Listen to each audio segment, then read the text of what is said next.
If I could persuade you to believe what tonight I hope I will try to, your entire world would change. You hear the word God, the word Jehovah, the word Lord, the word Jesus, the word Christ, and you think of something other than yourself, one that is greater, one that you would worship. Tonight it is my purpose to show you that God and the eye of man are one. When you say, I am, that is the God of Scripture. Confined as you are, you think, how could it be? God created the universe and sustains it. And here I am, like a little worm, 10 years, and then I vanish. But now let us turn to Scripture. We turn now to the 16th chapter of Matthew. And the question is asked of the disciples, the followers, those who have heard him. And he said to them, who do men say that the Son of Man is? And they reply, well, some say John the Baptist, come again. Others, Elijah. Others, Jeremiah, or one of the prophets. And then he said to them, but who do you say that I am? And the spokesman called Peter answered and said, thou art the Christ, the Son of the living God. And he said to him, blessed art thou, Simon Bar-Jonah, for flesh and blood could not have told you this, but my Father who is in heaven. So here he equates the Son of Man with the eye of man, not the organ that sees or through which you see, but your sense of awareness, that I amness, when you are aware of being, your consciousness, your human imagination. So he equates the two. The Son of Man spoken of in the Old Testament and brought forward into the New is nothing more than the eye of man. And he calls it the Christ, and defines Christ as the Son, of God. Now we find Christ being defined in the New Testament as the power of God and the wisdom of God. So the eye of man is the power of God and the wisdom of God. If man does not know it, well, then he will not exercise that power. He will not exercise that wisdom. So tonight I am trying to persuade you that when you say I, before you say anything, that is the power and the wisdom of God. And you can't separate the power of God and the wisdom of God from God. So you will say in the end, I and my Father are one, for he is called the Son of God. Now we are called upon to test this, if it be true. Can we test it? I hope you'll put it to the test. When I tell you that your own wonderful I amness is God, though prior to that you believe that you are little something, moving across the earth for a few years, 70 years, and then you will vanish, in the hope of some restoration, but a hope, no assurance. But now I'm going to tell you that you really are God.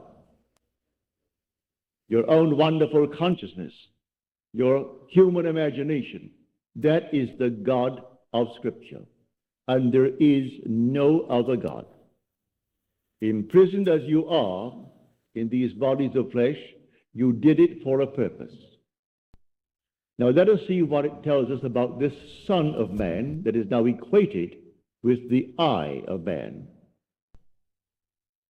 No one has ever ascended into heaven but he who descended from heaven, the Son of Man. You'll read that in the 3rd chapter, the 13th verse of John. So here we find you are a pre-existent being. No one can ascend into heaven but he who descended from heaven, the Son of Man. Your ascension in the next verse, the 14th verse, is showing you how you ascend. As Moses lifted up the serpent in the wilderness, so must the Son of Man be lifted up. That's all imagery, and yet it is true. You descended into generation in a world of death where everything begins, it waxes, it wanes, and then it disappears. But there's something in you, clothed in this garment, that does die, that is pre-existent, and its home is heaven, which is harmony. You gave it up completely. You aren't pretending that you're a man. You descended into man. You became man, with all the weaknesses, all the limitations, all the restrictions of man, to experience this world of death and decay. There will come a moment in time that you will ascend from this restriction, taking with you the experience that is yours because of this restriction. And you will ascend in the same manner that Moses lifted up the serpent in the wilderness. That was an adumbration. That was a foreshadowing. You will rise from the base of your spine, up your spine into your own skull, for heaven is within you. And you will rise like a fiery serpent, without any loss of identity. The form you wear, I hesitate to describe it. I will tell you that your face is human, your hands are human, your voice is human, but do not ask me to describe the body that you wear. It's infinite power, infinite wisdom, and yet it is a form. You are that fiery being that descended, not because of anything that was wrong when you descended.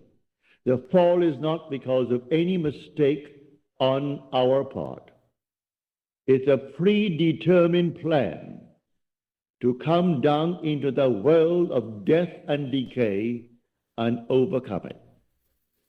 If coming down, wearing these garments, we knew who we were, pretending that we were men, we could not accomplish it, any more than an actor on the stage, pretending that he is Hamlet, can actually play that part. He has to actually assume it, but even then it is still with a little something in his mind. He knows he is the great actor who tonight will go home to his lovely home, and he'll take off the garment and hang it up once more, and tomorrow he'll replay the play. You don't do that in this play of God. You don't take off the garment. You wear it for your 10, and if by strength, your 40, or maybe even longer, or shorter. But the I of man is the God of Scripture. Put it to the test. Let me now, first of all, before we go into the testing of it, make clear what I said on the last lecture night, Friday night, prompted by a question that was asked here. For I had said in the previous lecture that there are ranks in heaven as there are on earth, for this is only a copy. Everything here is a shadow. It's a copy of the eternal realities. And in the 12th chapter of 1 Corinthians, Paul describes the 10, or the 8 ranks. He does it many times, but he never changes the first two. The first is always the apostles. The second, the prophets. The third, the teachers, and then he goes on. Miracle workers, healers, helpers, administrators, and the speakers in tongues. But he never changes the first and second, the apostle and the prophet. You might think, because I told you I am sent, and the word sent means an apostle, that I am appropriating unto myself a certain first rank. But now, to put your heart at peace, I'm going to quote the 11th chapter of Romans. As of old, for there are always a remnant of old, and the remnant simply means the elect of God. You're not elected because you're born by accident into some ethnic group. Has nothing to do with that. A descendant of Abraham after the flesh is not necessarily the elect of God. You are chosen from any race, any nation, any religion. Well, how the choice is made, no one knows. It remains the Father's secret. But Paul qualifies it in this manner. There is a remnant to this day, called by grace. And if by grace, then it is not on the basis of works. Otherwise, grace would no longer be grace. Therefore, no one who is called and sent can brag. If he brags, he is not the sent. Because it's all by grace. He didn't earn it. It's not by merit. It is simply a secret known only to the Father. So when we are called, incorporated into the body of infinite love, who is God, and then sent, let no one who is sent raise a finger to brag, to boast, for it is all by grace. Read it in the 11th chapter, the 5th and 6th verses of Paul's letter to the Romans. So now I have stated that. So do not think for one moment when I tell you I have been called and sent that in any way I am trying to act superior. For there is no intrinsic superiority to those who are called. Now, he uses an analogy, which I do not think adequate, but you can read it in the book itself. He uses the analogy of the human form, that not all are head, eyes, nose, teeth, and so on. But that is a weak analogy. Nevertheless, he uses that to show you the different parts in one body. But now to come back to make this a very practical night. Believe me that when you say I, before you say I am John, I am Bill, I am this, I am that, I am the other, you are declaring yourself to be. And that sense of being is God. That's God. Now what are you going to put on it? All things are possible to God. All things. You could say now, as you're seated here, after first affirming that I am, you could then assume that I am, and you name exactly what you want to be. If you believe what I tell you about your own I amness, and remain faithful to what you have assumed, that assumption will harden into fact. When you pray in the true sense of the word, you do not pray to any external God. That was my command when I was sent down with the blue bloods. Has nothing to do with the social structure of the world. It has only to do with church protocol, all external worship, all ceremonies, everything that leads the individual outside of himself. To put a little cross on the wall, or the Morgan David, and then bow before it and see it as something external, is not what Scripture teaches. Buried in the Old Testament, there is a pattern. So he said, taking the 12, we're going up to Jerusalem. And everything written about the Son of Man, which is the eye of man, will be accomplished. But they did not understand what he said. It was beyond their ability to grasp. He is going up, and only the one who has experienced Scripture, which means he has actually resurrected the pattern, playing the part that is the central part of Scripture. He resurrects the pattern, all within himself. He plays all the part. He is the one who is born from above. He is the one who comes out of the grave, unassisted. He is the one whose 3 witnesses bear witness to his birth from above. He is the one they cannot see because he is now spirit, yet more real than all the flesh in the world. He is the one who actually sees his son, David, and David calls him father, and he knows he is David's father. And David knows that he is his son. He is the one whose temple, the body, is split in 2 from top to bottom. It is he now who ascends like a fiery serpent from the base of the spine up into the skull. He is the one on whom the dove descends and lights upon his hand like Noah in the ark. And as Noah brought the dove into him, you bring the dove to you, for man is the ark of God.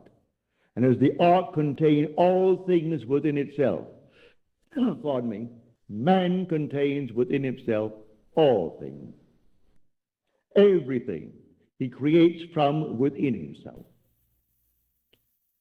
And this pattern, the individual awakens within himself. And who does it?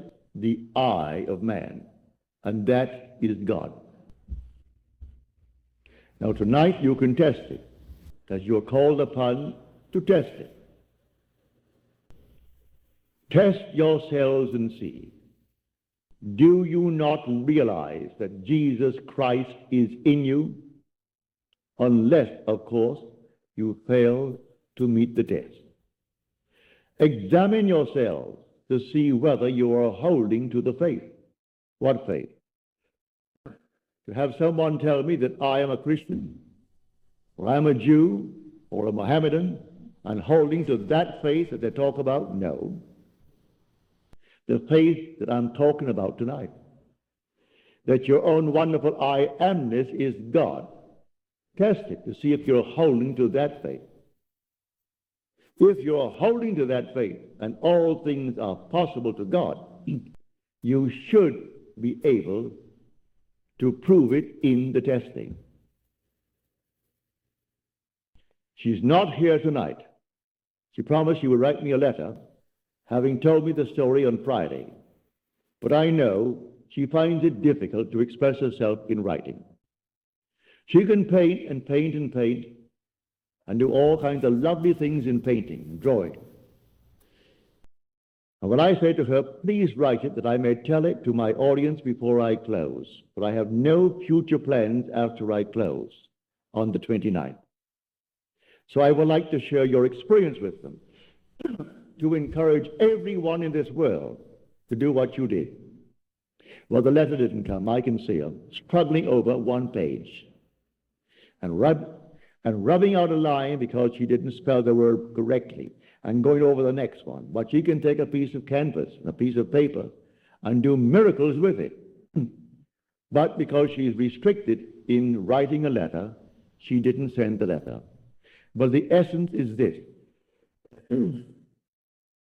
She is now a divorced girl with a little boy, handsome little fellow. Well, when you're living alone and you need money and you have a child to support and you have a home, all the things, and the money isn't coming in, then you're up against it. So she said, I blew my top, as you're told in the Psalms to do. Pardon me. She said, then I applied this principle, and I assumed that I had exactly what I need plus and plus. Then I got a call from First National City Bank of New York City. Now that is the second largest bank in our country. Bank of America comes first, they're second, and Chase Manhattan is third. Given me an order. She has no agent. This is an unsolicited statement. An order for $5,000, which she can execute and deliver within a month. Well, the First National City Bank of New York is not going to be hard-pressed to pay her immediately $5,000. If she called them and told them to pay it in advance, they would willingly pay in advance. And she said, I can execute that order in 1 month. But I want the details. I had hoped she would send me as she promised last Friday, but knowing her restriction concerning the use of words. You can use the brush and use the pen and use the pencil, but she's limited in the use of words. Eventually, she will send it, but I had hoped to have it by tonight. So I could give you exactly what she did. But this is what I do. Having convinced myself through experience, I have come to the conclusion that because I am aware that I am, that is God. For if by him all things are made, and without him is not anything made that is made, and I start from scratch, only imagining a state, and then I boldly assume that it is real, that I am actually experiencing that state now. And then in the not distant future, that state crystallizes in my world. Well, then I have found God. I have found the source of the phenomena of life. My only concern then is to share it with others and tell them, for they're all one. We are one. No one is greater than the other, not fundamentally. In his claims of what he is in the world of Caesar, he has more money, or he has so-and-so and so-and-so, but basically the same creative power in the man tonight behind bars serving life is the same creative power of the one who sentenced him to life. It's the same being. There is only one God. Hear, O Israel, the Lord, our God, the Lord is one. And the word translated, the Lord, is Yod-Heh-Vav-Heh. Properly translated is I am. When you go unto the people of Israel, and they ask you, what is his name? And you claim that the God of Abraham and the God of Jacob and the God of Isaac sent you. You say unto them, I am has sent me. That's my name forever, and by this name I shall be known throughout all generations. But man finds it difficult keeping the tense, and so he speaks of thou art, or he is, and he never actually comes down to the fundamentals and knows that I am. I am the cause of the phenomena of my life, good, bad, or indifferent. I have to live with it and change my assumptions if I would change the world in which I live. But now, can I help a seeming other? I say you are myself pushed out. Can I help another? Yes, because there's only one. If your request of me comes within the framework of the golden rule, something that I would like done to me, then I can willingly help you. If you ask of me that which does not come within the frame of the golden rule, do not ask it of me.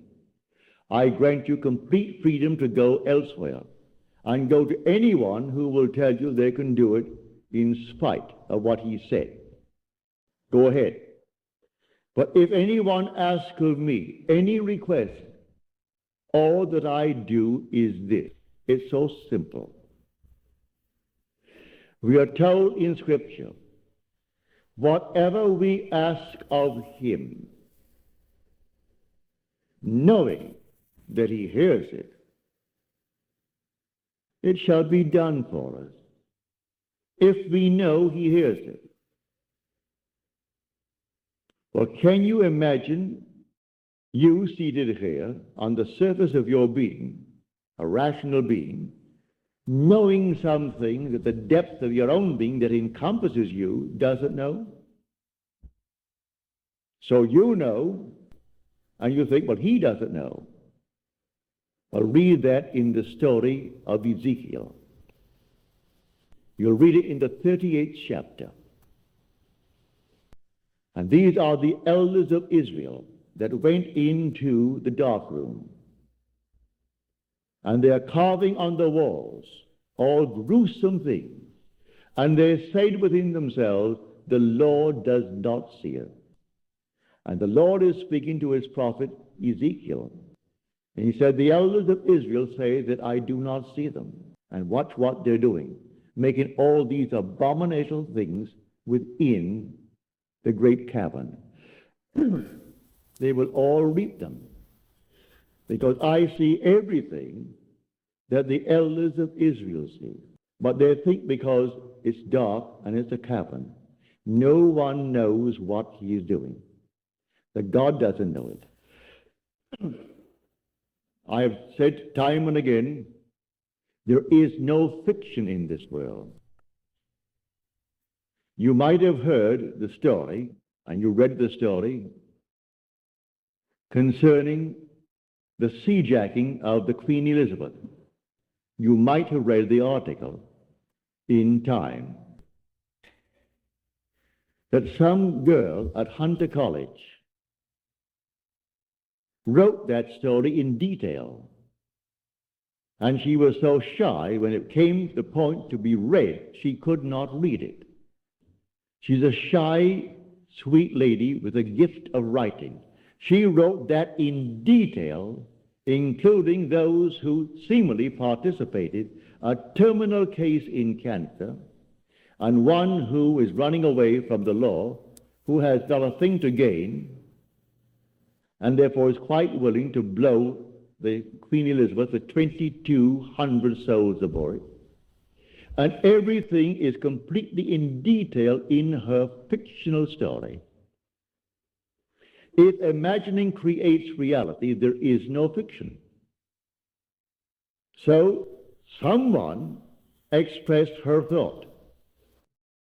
and called the captain while at sea and demanded $1 million and would settle for $350,000. Well, it must have cost them, I should say, more than $1 million to stop that huge hulk in mid-Atlantic and then feed 2,200 people 4 times a day for the extra meals that they would have coming to them. Plus all the things that you put it all together, it would cost more than $1 million. And a little girl, possibly writing this for her PhD or writing it for some reason, and she writes it in detail. They gave her name so you can contact her. They gave the school is Hunter College in New York City, and everything in detail, pardon me, is told in that story. So I tell you, you sit down and write fiction. Need not put it down. My friend wrote fiction. She had a large sum of money coming in, and she went to town within herself, and she wrote in herself and blew her top, as it were.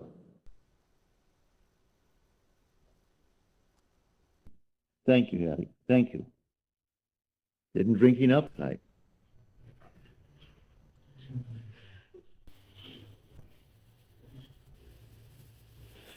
So she, in the depths of her own being, conjured the sum of money that she needed. Beyond, always go beyond. So we are told in the psalm, be angry, but sin not. Commune with your own heart upon your bed and be silent. Yes, blow your top, but do not let the sun go down upon your anger. Be silent as you commune with self. You don't commune with another, for the self of man is God. So be angry, but sin not. Commune with your own heart upon your bed. You're not communing with another, and then you actually know exactly what you want. And in that state, fall asleep. And in a way that no one knows, and you, in your surface mind, you do not know, it will all come to pass. Everything in the world is created this way, but man does not know it.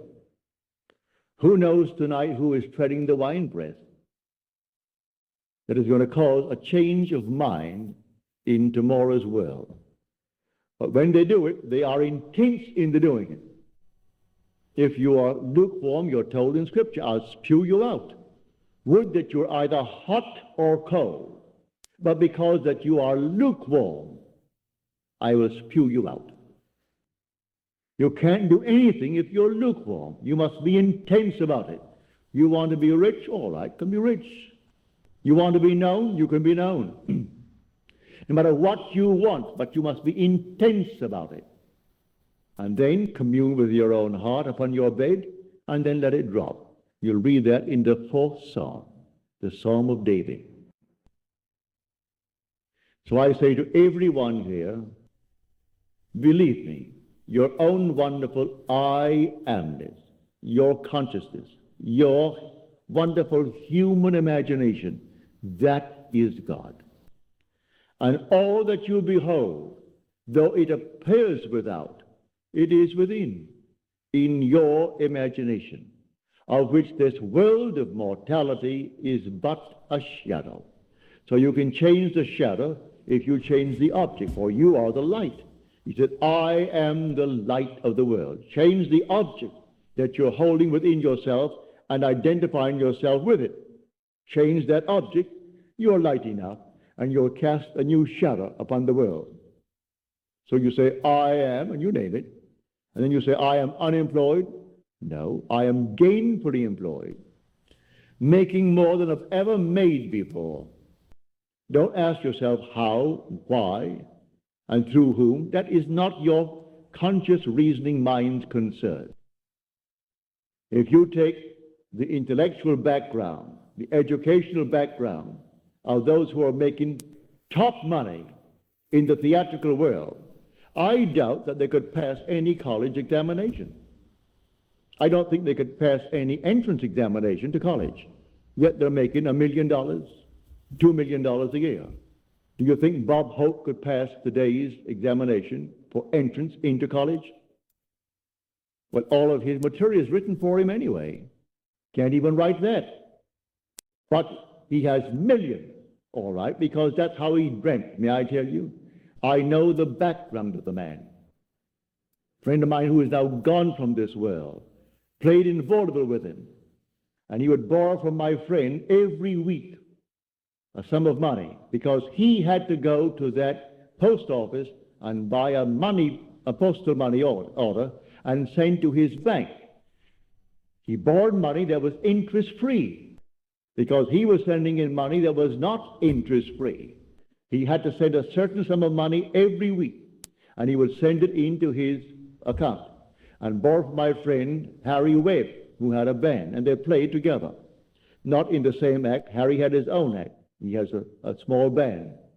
And Harry was the outgoing personality who didn't care about money, and so he wanted money. Hope wanted money. He would loan him the money. He always paid it back the next week and borrowed it again because he had to have so much in that bank every week. And when they would go into a restaurant and food was left over, like bread and butter, who took it all home? Bob Hope. Bob took all the buns, all the rolls, everything that was there uneaten. He paid for it, and you paid for it. You don't want it, Harry, do you? No. All right, so he took it home. So he has 400 million, so they claim. That was his goal in life. If that's your goal, have it. I speak of another goal, the goal of awakening to who we are. When man awakens from this dream, the whole vast world and all that it contains is as nothing to the being that you are. You came down from heaven, where the whole is yours. As you're told in the 50th Psalm, if I were hungry, I wouldn't tell you, for the world is mine, and all within it. The cattle on 1,000 hills are mine. So why should I tell anyone of my need when it's all mine anyway? I would slay and eat. When you awaken, you don't ask anyone if you awaken from this dream of life. But while you're in it, all right, we're one. This little hand of mine, if it begins to itch here now, it's easier for me to take this hand that is not attached to this and scratch it than to try to bend this thing out of shape to scratch the back of it. I could rub it here, but why not? This is easier. And take a part of my own being to ease the itch. Because we're all one pushed out. So you can do it. Ask anyone that you trust. May I tell you, if he knows how to pray, he isn't going to burst any blood vessel. He isn't going to get down on his knees and pray to any external God if he knows how to pray. He isn't going to beg of anyone in this world. What he will do, he will simply represent you to himself as one telling him that you have what you asked of him. And when he is satisfied that you told him that you have it, don't ask the second time for the same thing because he is not going to listen to you. He heard it, he is still hearing it, and he will continue to hear it until that which he has heard is perfectly externalized. So don't think you need several treatments. That's a lot of nonsense. Treatments for what? It either is or it isn't. So when they start getting you on the hook and say, no, I think you'll need more treatments. You'll need more treatment. He or the crowd, they do not know what they are doing. When you pray, go within and close the door of the senses. Deny all that seems so obvious. And your Father who is within will reward you openly.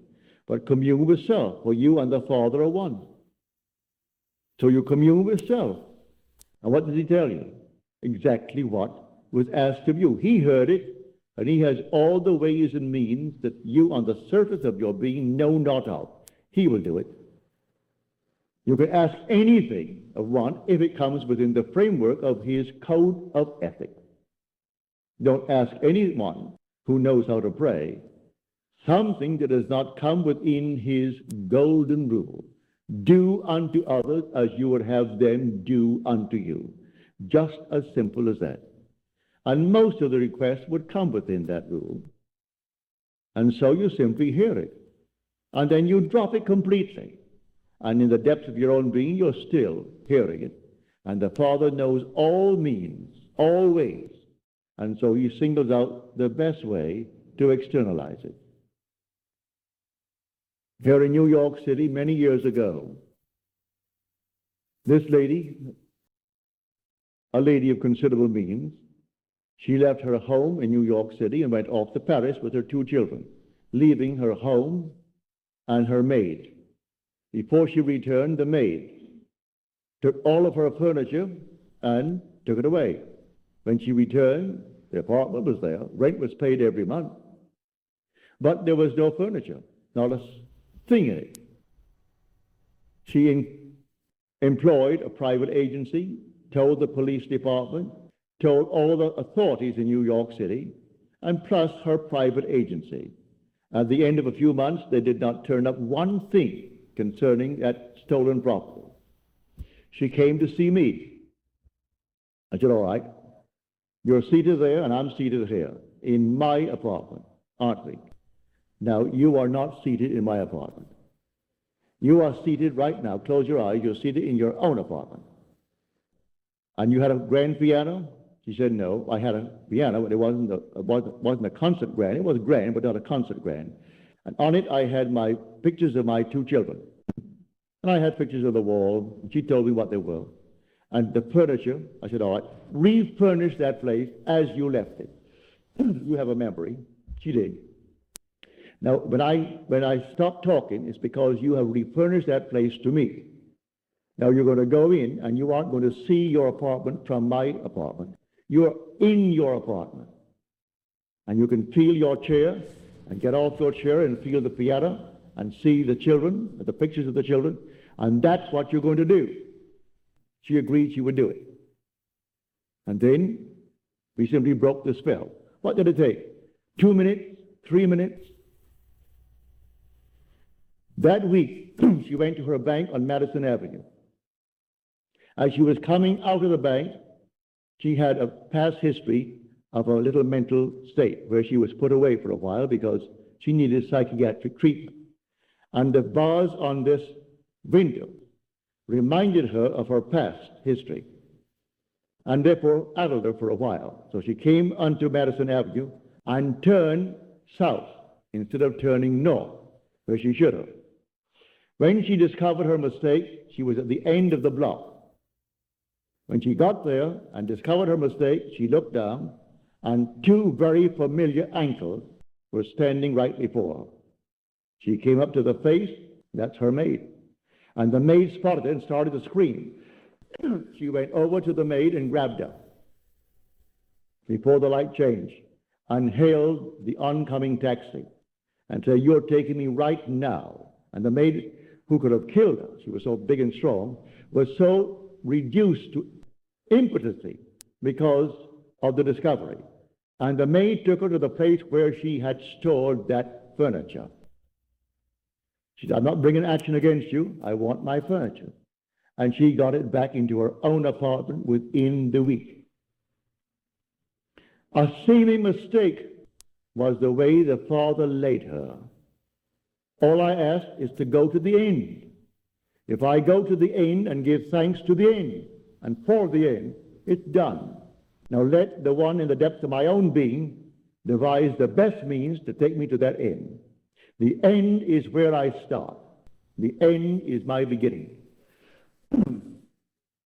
And that is a story that I know from personal experience.